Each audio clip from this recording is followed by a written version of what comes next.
1943 emsakazweni ukhozi FM 17 minutes to 4 o'clock kusela ku 90.1 kuya ku 107.4 iWNB ulesithathu mhla ka 18 kuJune 2005 no 2025 my word yeah Sandu kwamkela ohleleni lokugcina ngci la Musal Beyonce emsakazweni ukhozi FM Sal Beyonce and Kiz's farewell show wow Yes.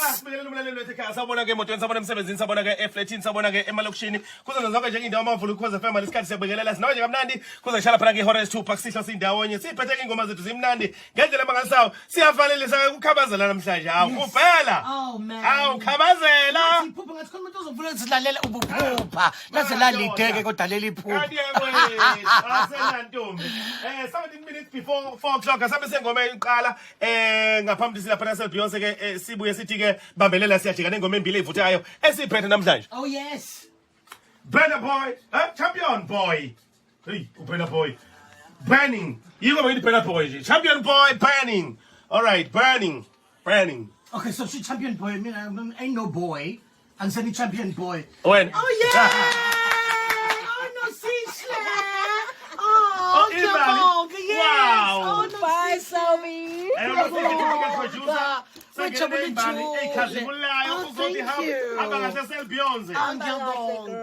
Thank you, my love. Nam gamina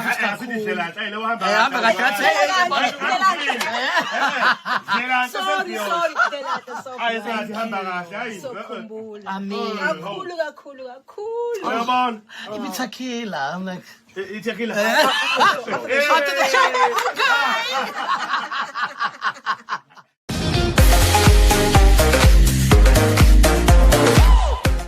Back to Say Live Chain. Thank you so much guys for tuning in. Well guys, I'm back again with the Mzansi Celebrity Stories and namhlanje sikhuluma ke ngoSal Beyonce umsakazi ke wokhozi FM ubesakaza ke noTshathu Godo ubeke phansi ke intambo namhlanje wathi ke uyavayelisa impela ke kubalaleli ke bokhozi kanye ke nakade ke esebenza nabo wona lo myalezo ka ubhale ke izolo einkundleni zokuxhumana wathi ke the time has come for me to say goodbye to the mighty Ukhozi FM. What an amazing 13 years it has been. Jehovah, I don't even know what to say or where to start. God, I thank you for the talent you have given me and I'll never take it for granted.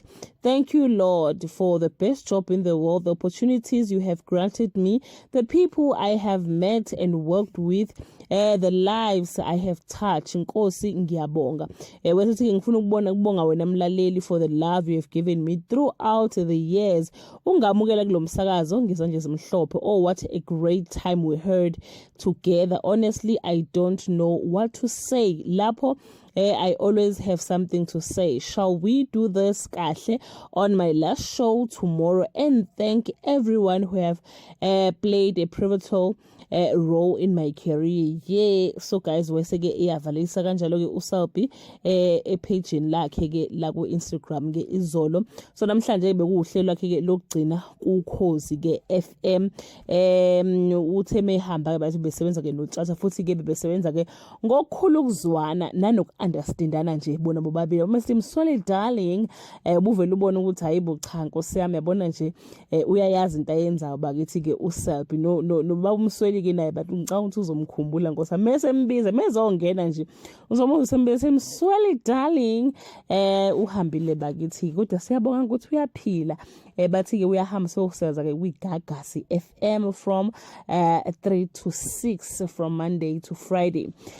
Siyambongela bakithi futhi ke kumnandi ukuthi uhambile nje akaxabananga namuntu uyiresignele uyihambelena ngoba lakhe ebona amathuba ke angcono kunala kade ke esebenza khona bese vayelisa ke wathi ke impela cha uzokhumbula ke abalaleli bokhozi ya ukhulile khona bakithi ivoice yakhe samthanda abanye bathi wafike umfanyana yabona izithombe zakhe leza iposter wayafike umfanyana yabo kodwa bathe mesehamba wathiwa bye bye girl ngendlela nje guys aseshitshe ngakhona sefama weave bedu uSal Beyonce manje sefama weave ngempela akasadlali so angakudida nje ngempela bangasuhlangane nangakudida nje indlela ungazi ukuthi kwenzakalani la unless you know her so yeah her or him Yes guys, uthatha ugodo ubhalile wathi all the best Khabazela, sisebenze ngokukhulu kubambisana kusukela ke ngosuku lokuqala kuze kube namuhla. Inhliziyo yakho emnene yenze kube lula ukusebenza nawe. uNkulunkulu aqhubeke akusekele njalo the show goes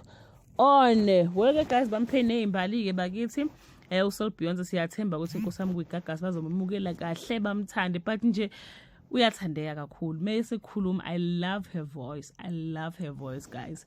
Anyway, yeah, bakithi bathi ungapheli ke kuyahlola. That bring us to the end of this video. Do leave your comment below and share the moments you remember ngoSalbi noma ke indlela bebizwa ngakhona abantu njengoba ngisho nje ukuthi nje I will remember her message ke Msweli darling, you know. So now you can write on the comment section what you remember ngaye. Bye.